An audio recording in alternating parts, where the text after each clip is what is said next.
Now that we've built our stage, we're going to place a few objects on it. But first, we're going to learn about freezing things.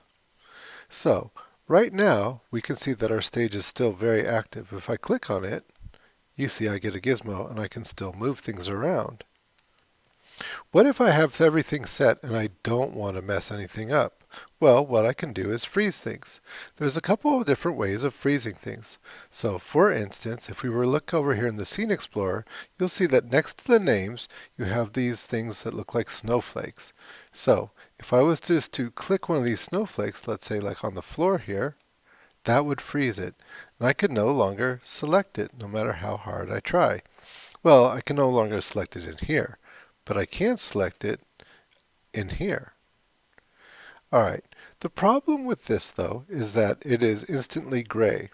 So what I would have to do is first I would have to change the object properties if I wanted to have it frozen but still see it as it was. So first thing that I'm going to do is unfreeze this, and you see it becomes blue again. I'm going to not only select my floor, but I'm going to select all the objects. Notice I went from the Move tool, because the Move tool could mess me up, and went over here to my Select Object. In other words, my Safe tool. Here I can't really screw anything up. I'll just select all these objects. And now I will right-click. When I right-click, I get what's called the right-click menu. It has all different kinds of things, and it changes depending on where you click it. So for instance, if I was to click over here, you see my right-click menu is now different for doing different things. So once again, I'll select all these just by drawing a marquee around them. I'm going to right-click, and I'm going to go down to where it says Object Properties. Clicking on that, I get my Objects Properties dialog box. In here, you'll see that one of the options is this Show Frozen in Gray. That's set by default. You'll always have to undo that for every single object that you have. But you only have to do it once per project. So I'm going to uncheck this. Now, as long as I'm here, I might as well freeze the things. So I can just go right over here, and I can check the freeze box. Say, OK. Now everything is frozen. I can't select anything,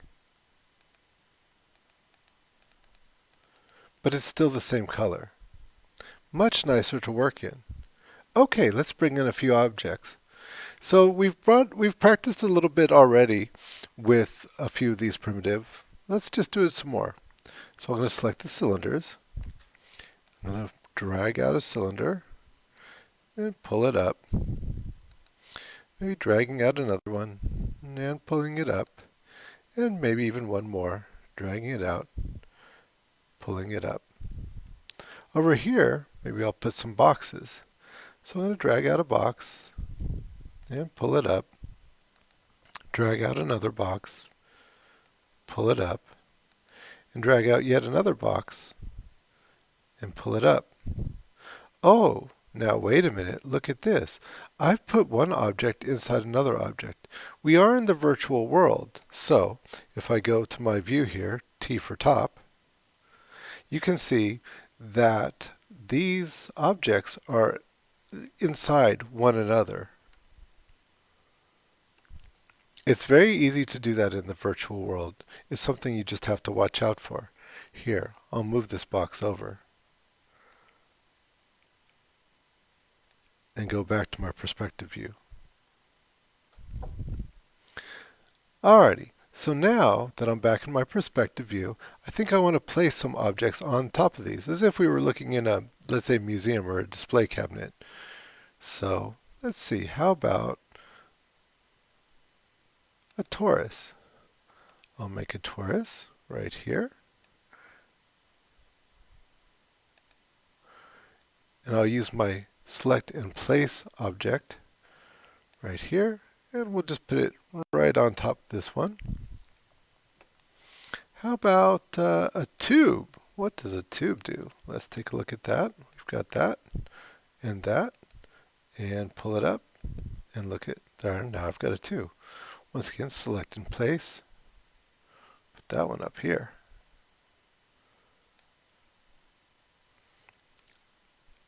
How about a teapot? Here's the teapot We'll select and paste. Oops, we'll drag that out, excuse me. Get a select and place. Put that one up here. Now, in addition to these primitives, we also have some extended primitives.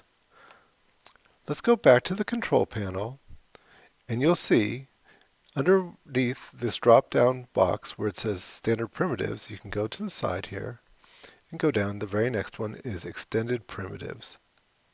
And that will give you a whole bunch of new things to work with. So what's this? A GenOn. Pull that out. Pull it out. Well, there you go. Oops.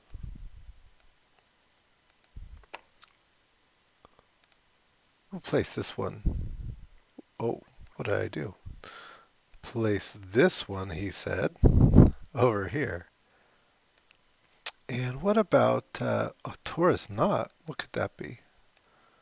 Drag that out.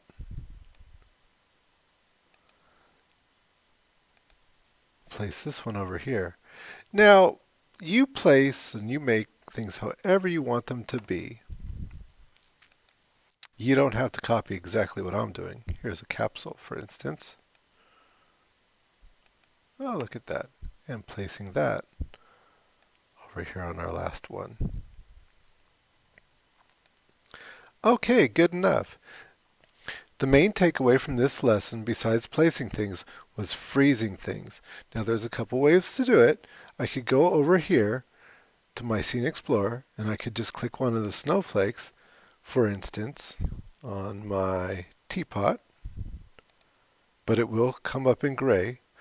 On the other hand, I could come to something, select it, like this tube, right-click, get the right-click menu, go to Object Properties, and there I could turn off the Show Frozen in Gray, and while I'm there, I could freeze it.